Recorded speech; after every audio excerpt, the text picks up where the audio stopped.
yang kita kena menghormati dia. Apatah lagi yang dikatakan orang India, orang Cina, bangsa-bangsa ini merupakan satu makhluk yang paling mulia di sisi Allah Subhanahu Wa Taala. Jadi saya mengutuk keras dengan dakwaan ini, dengan tuduhan ini.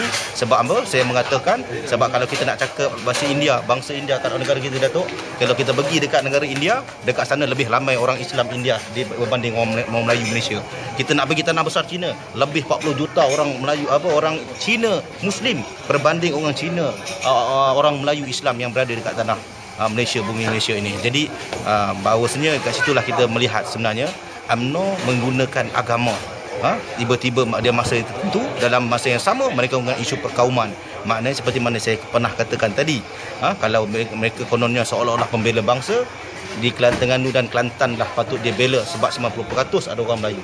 Maknanya bila dia diskriminasi terhadap negeri Kelantan, bahawasanya bukan isu perkauman yang mereka main, tapi isu sentimen politik yang sangat murahan. Sentimen dikatakan diskriminasi di kalangan politik cukup jelas. Seperti Datuk Tamrin cakap tadi, orang belasah di dalam ceramah PAS yang kena orang Melayu kalau dikata itu orang Melayu. Tapi kali ini terkena pada orang India. Dia nak cuba bangkitkan kemarahan anak muda orang India, Cina. Bila kita bergaduh, tiba-tiba dia akan jadi duta penyelamat. BN akan datang keluar jadi duta penyelamat kononnya.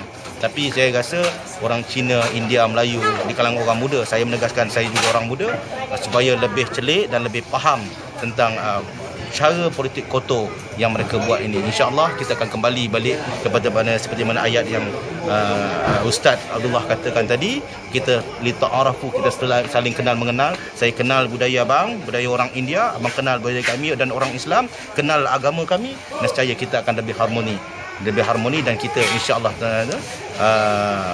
Encik Subra sama-sama lepas ni kita akan pastikan keamanan itu tertegak. Terima kasih.